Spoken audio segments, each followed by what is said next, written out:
My mind gets agitated and overwhelmed because of my sensitivity. How can I live in a state of gratitude and calmness?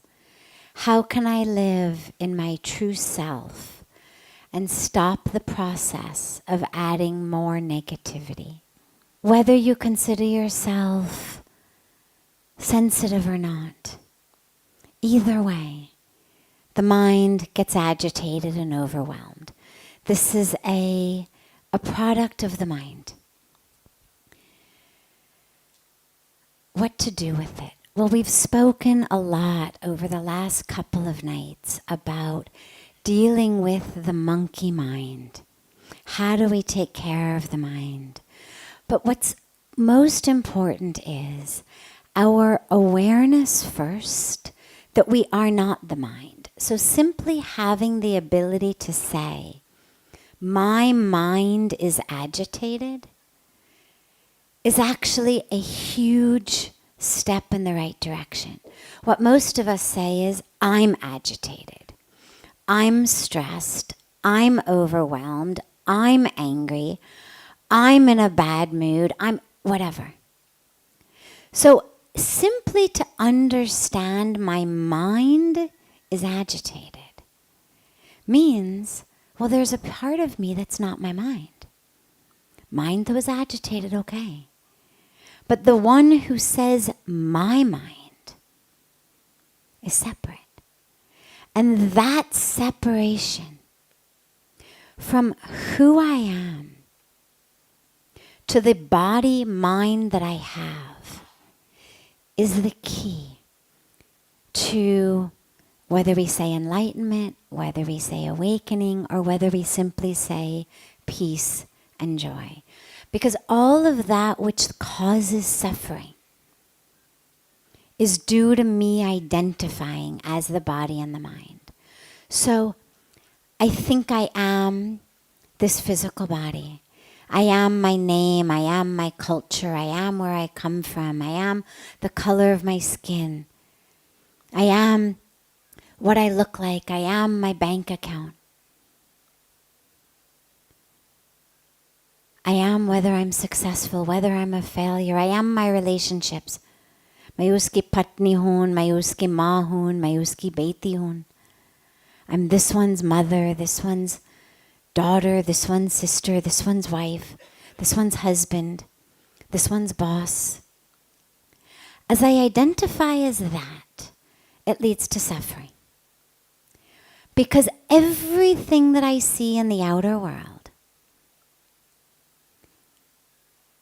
either it makes me angry, or it makes me feel greedy, or it makes me feel lustful, or it makes me feel competitive, or I want to change it. If you could just speak in this way, or behave in that way, or do this, or do that, tab main shant ho sakti hu. Then I could be peaceful. तुम्हारी वजह से मेरा शांति खत्म हो जाता है. Due to you, I'm not peaceful. Due to you, I'm not joyful. Well, that's all this false identification with the body. जैसे मैं चाहती हूँ, जो मैं चाहती हूँ, जिस तरह से मैं चाहती हूँ, जिससे मैं चाहती हूँ. All of what I want is due to this identification of the body and mind. I am my desires. I am my emotions. I am what's happened to me that has made me how I am. Well, though I'm just like that. I'm an anxious person. As the questioner asked, I'm a sensitive person. This is all the identification. You have to treat me in a certain way because I'm sensitive. Treat me in a certain way because I'm anxious. Treat me in a certain way because I'm depressed. All of this is due to the identification with the body-mind. The way out of that suffering is the identification with the soul. The awareness that I have a body. It's taller than some, shorter than some, fatter than some, thinner than some, fairer than some, darker than some, older than some, younger than some. Right? We could do this all day. Just like our cars. Right? Faster than some, slower than some, newer than some, older than some, redder than some, whiter than some. I have a car. I have a body. Part of that body is my brain. And I'm not talking here about mun, the aspect of our subtle body. I'm talking about the mind that's associated with the brain, my thoughts, my emotions, my history, my identification, my habits, my patterns. We spoke last night about how every time you get angry, rather than letting it out, rather than being free, it actually makes you more likely to get angry. That becomes your habit. So to be aware that I have a mind means I'm not the mind. And yeah, the mind has habits. We call them sanskaras. They come from my past, whether past this birth, past other births, it doesn't matter. The nature of the mind is to go up and down. We've spoken about the monkey mind a lot the last few days. It's the nature of the mind. But when you understand I'm not the mind, then it doesn't cause that disturbance deep within the self. In the same way that you may go and you may sit at a piano to play. You want to play like Mozart or Beethoven, but hote nahi hai. No matter how much you play, hote nahi aapse. You feel a little frustrated, or you want to sing. You want to sing like you sang. But hote nahi hai. Okay, but I understand कि मेरे उंगलियां हैं, मेरे गला है. Not as good as some, better than some, not as good as some. Not exactly the way I want it to be. But it's not gonna make my sense of self be impacted and suffer. I'm not gonna lose myself because I can't play the piano the way I want to, or because I can't sing the way I want to. And in the same way, when I understand my mind, what I'm able to realize is, in the same way that in order to play the piano or sing or play basketball or do math excellently, I have to train myself. I have to spend time. I have to practice. And it's the same thing with the mind. It takes practice. Whatever we want in life from any part of our body takes practice, takes time. This is why we have spiritual practices. It's to get us to the place where we're able to not be the slave of the mind. Yes, the mind fluctuates. The practice of yoga calms the fluctuations of the mind, right? This is what the Yoga Sutras tell us. The practice of meditation, the practice of prayer connects us with the divine, takes us into a place that is much deeper than the shallow level fluctuations. Allows me not to be the slave of my mind jumping around. So don't worry whether it's because you're sensitive or whether it's just because you're human. We get anxious, we get overwhelmed.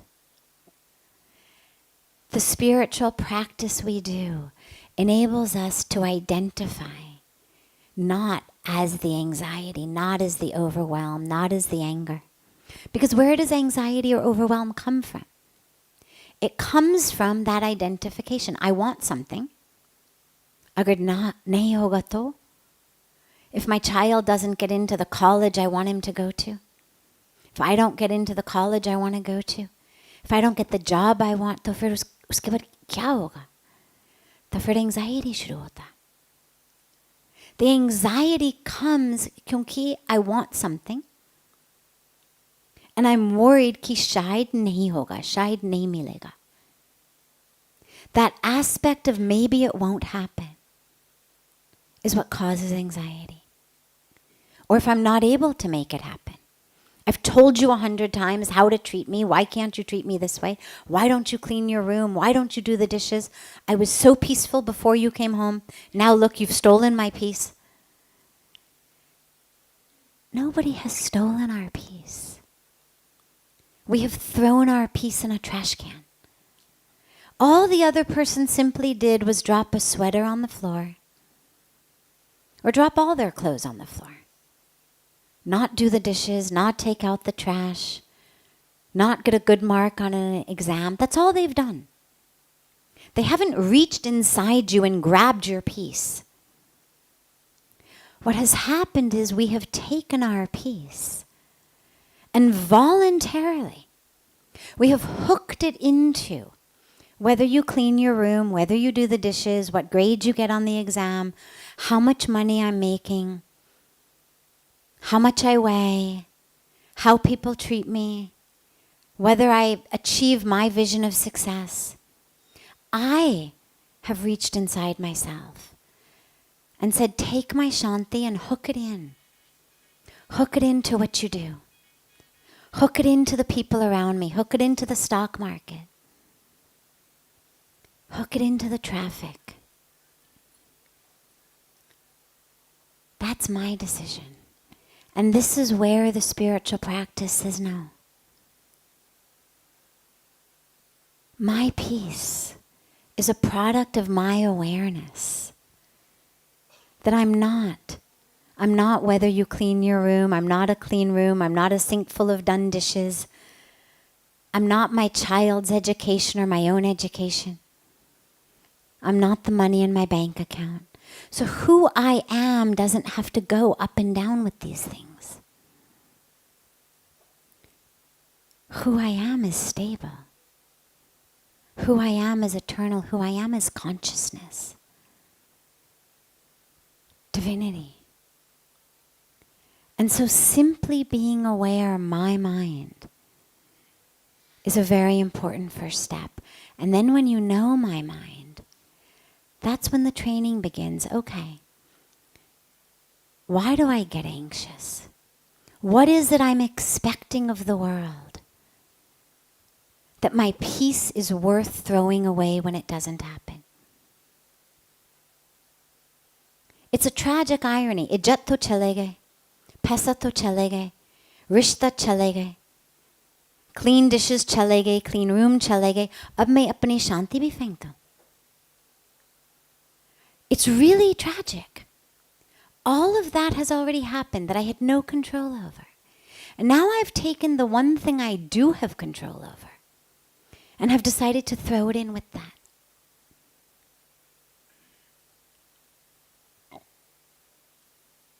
Our peace, our joy is something that needs to stay connected only to us. I share frequently the beautiful line from this amazing saint who used to live right across Ganga from us. And he said, success, said, I don't care how much money you make.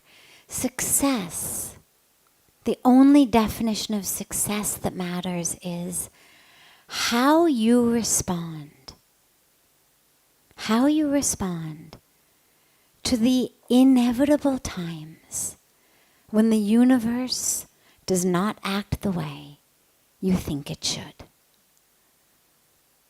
Success is how you respond when the universe does not act in the way you think it should.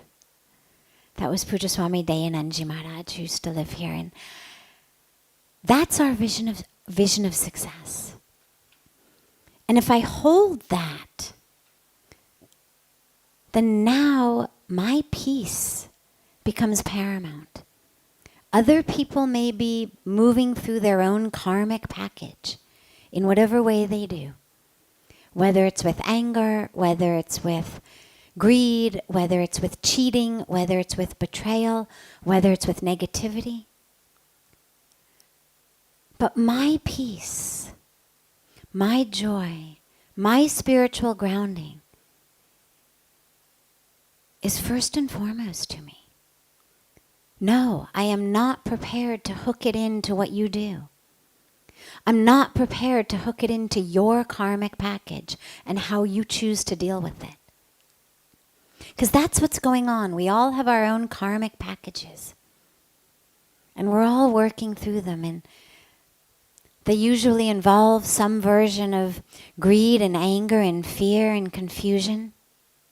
But if I take my peace and hook it into how you are living, then what I've said is my ego, my attachment, my desire is more important than my peace.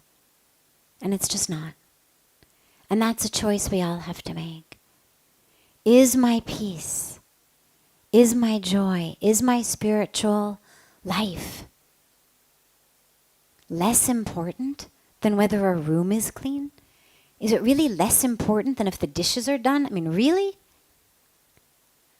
On what scale are clean dishes more important than inner peace?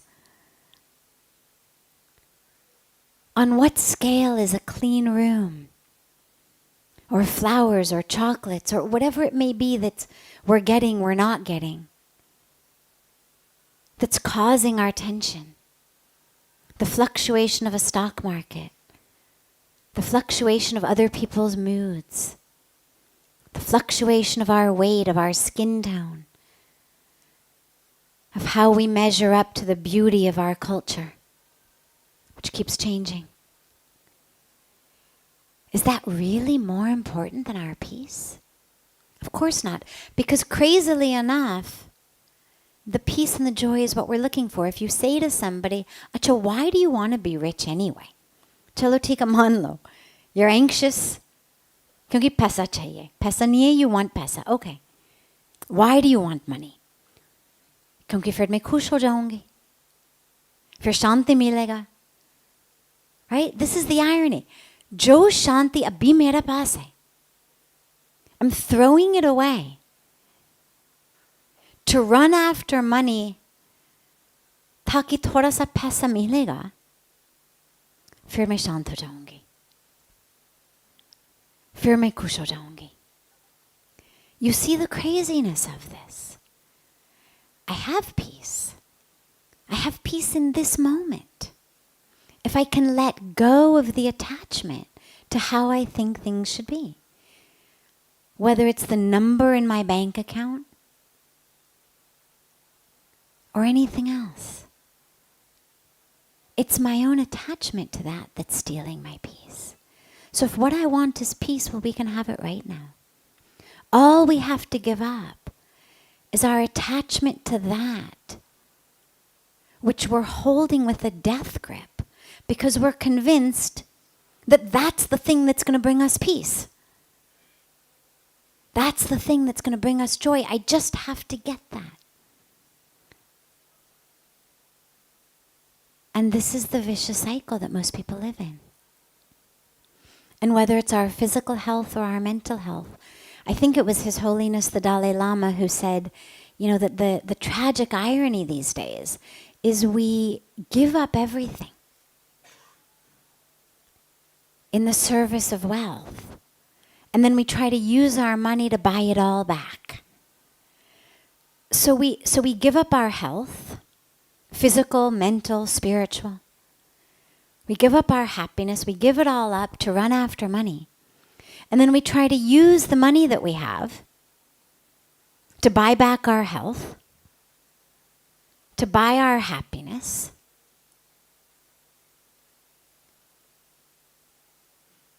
And that's the irony. So if we can just keep remembering, my mind means I'm not mind. Means I'm not a slave to it. Mind has got a pattern of chemical and electrical behavior going on. Okay. But me shantun. I am peaceful. And it's possible. It's absolutely possible. I say this to you both from experience, personal experience, from what I've seen, and from two of my most favorite, farthest out on the spectrum stories of this in terms of how you can be regardless of what's going on in your brain. And it's two versions of the exact same story, both of them true from what I know, which is Paramahansa Yogananda and Neem Karoli Baba. Two very, very, very renowned, divine, enlightened, spiritual masters of this tradition. Both of them had disciples from abroad who, although they lived decades apart, both of whom decided to give their guru LSD, which is a very, very, very powerful chemical, for those of you who don't know what it is. Very, very powerful chemical drug that people take. And it causes incredible hallucinations.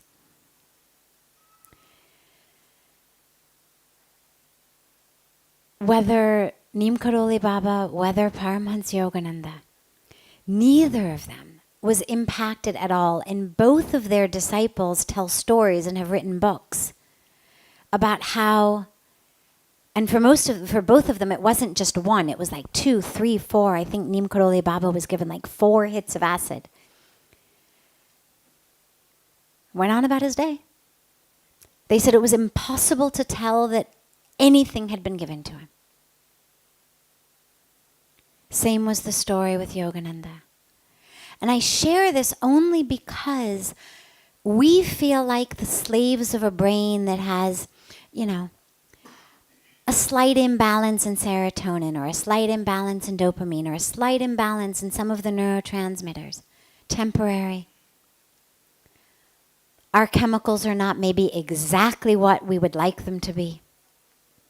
And so we say, oh, I'm depressed. I can't function. I'm anxious. I can't function. And not to minimize the chemical nature of illnesses, which is very real, but just to remind us of the power of the self over the brain.